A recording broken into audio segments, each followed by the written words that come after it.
পুরুষ মানুষ সবার উপরেই রাগ কন্ট্রোল করতে পারে, যেমন তার অফিসের বস, তার মা, তার বোন। কিন্তু বউর উপরেই কেন যেন রাগ কন্ট্রোল করতে পারে না, কারণ ওটা তো পরের মেয়ে, তাই না? তারপরে আবার খেতে পড়তে দিচ্ছে, এটাই তো অনেক বেশি। পুরুষ মানুষ মনে করে যে মা কোনো ভুল করলেও ওইটা তো মা, তাই না? মায়ের পায়ের নিচে তো সন্তানের বেহেশত। কিন্তু ওই পুরুষটা এটা উপলব্ধি করে না কখনো যে যে মার পায়ের নিচে বেহেশত, ওই বেহেশতে যাওয়ার জন্য তার কিন্তু তার বউয়ের সার্টিফিকেট প্রয়োজন। হ্যালো এভরিওয়ান, আসসালামু আলাইকুম। Welcome back to my channel and my another new blog. কী অবস্থা সবার? আশা করছি আল্লাহ সবাইকে ভালো রেখেছেন, আমরাও ভালো আছি। অনেক দিন পর একটা কমপ্লিট ভিডিও নিয়ে আসলাম। ভিডিওটা রাত থেকে শুরু করেছি, তো আশা করছি আপনাদের ভালো লাগবে। আমার একটা দিনের দিনলিপি, আর ভুল ত্রুটি সবাই প্লিজ ক্ষমা সুন্দর দৃষ্টিতে দেখবেন। তো একটা কথা কি জানেন, আমরা আসলে সমাজের কাছে, নিজের ঘরের মানুষের কাছে না বড় বেশি অসহায়। একটা স্বামী পারে তার বউকে দুনিয়াতে জান্নাত দিতে, আর একটা স্বামী পারে তার বউয়ের দুনিয়াটাকেই কিন্তু জাহান্নাম করে দিতে। সব মহিলাও এক নয়, সব পুরুষও এক নয়। তো আপনি কি কষ্ট করছেন না করছেন, বা আপনার হাজব্যান্ড কি কষ্ট করছে না করছে, দেখেন আমি যেমন আমার বাসায় থাকি, তো আমার হাজব্যান্ড যখন চাকরি পায়, বিয়ের পর 4 বছর বেকার ছিল, তখন আমি আমার বাবার বাড়িতেই থেকেছি। সে চাকরি পাওয়ার পর আমাকে কোথাও রাখে নাই, সে তার সাথে সাথেই আমাকে রাখে, কারণ সে জানে যে কার ব্যবহার কেমন। যদিও আমার বাবা মা না, তার ফ্যামিলির কার ব্যবহার কেমন আমার প্রতি, সে সবটা জেনেই তার সাথে সে আমাকে রাখে। এবং সে একজন পুরুষ মানুষ, অবশ্যই তার ওয়াইফ তার প্রয়োজন, সে তার ওয়াইফকে রাখবে। তো অনেক মানুষ এসে অনেক ফতুয়া দেয় যে শ্বশুর শাশুড়ি ভাই। আমার একটা ভাবি আছে, তো আমার ভাবির ক্ষেত্রেও আমরা এই কথাগুলো বলি যে আমার ভাবির দায়িত্ব কিন্তু আমার বাবা মা না, আমার দায়িত্ব আমার বাবা মা, আমার হাজব্যান্ডের দায়িত্ব তার বাবা মা। আমার শ্বশুর শাশুড়ির সেবা করা কিন্তু আমার নৈতিক দায়িত্ব, এটা আমার উপর কখনোই ফরজ করা হয় নাই। আমার ঘরের কাজ আমি করব কি না, এটাই কিন্তু আমার উপর ইসলাম চাপাই দেয় নাই। আমার ইচ্ছা হলে আমি ঘরের কাজ করব, না হলে না করব। আমার নিজের ঘরের কাজ, এটাও কিন্তু আমার উপর দায়বদ্ধ না, বাট তারপরও নিজের ঘরের কাজ তো নিজেকেই করতে হবে, তাই না? কিন্তু সমাজের মানুষজন মানে এত নীতি কথা বলে ভাই রে ভাই, শ্বশুর শাশুড়ি নিয়ে। তো আমি কি আর বলবো, তবে ওই যে বললাম যে যার যার বাবা মার দায়িত্ব তার তার। আমি আমার হাজব্যান্ডের সাথে থাকি, আর আমার পরপর 2টা বাচ্চা হয়েছে। তো এই বাচ্চাদেরকে কিন্তু আমরাই মানে লালন পালন করি।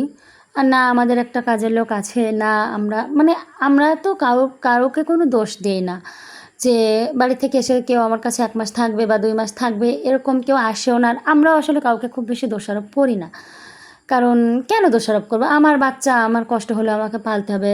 অনেক রাত গেছে, আমি আর আমার হাজব্যান্ড ঘুমোইনি। বাচ্চাদের পিছনে যাদের ছোট বাচ্চা আছে তারা বুঝবেন। তো কেউ যদি আসে আমার বাসায়, আমার ফ্যামিলি থেকে আমার বাসায় এখনও পর্যন্ত কেউ আসেনি। আমার আব্বু আম্মু একবারই এসেছিল। তো আমার মা তো আসলে, শাশুড়ির কথা হচ্ছে যে বাচ্চা ঘুমিয়েছে, এখন কেন শুয়ে বসে আছো, কাজ করো। আর মার কথা হচ্ছে যে বাচ্চা ঘুমিয়েছে, তুই একটু ঘুমিয়ে নে। কারণ আমি যেমন আমার সন্তান চিনি, আমার মাও তো আমাকেই চিনবে, তাই না? তো যে বা যারা আমার বাসায় আসে, এরা কি করতে আসে আমি জানি না। তো এরা যদি আসলে ভালো মানুষ হতো, এরা না চিন্তা করতো যে আমাদের ছেলে বা মেয়ে কত কষ্ট করছে, বা আমার ভাই বা আমার ভাইয়ের বউ কত কষ্ট করছে।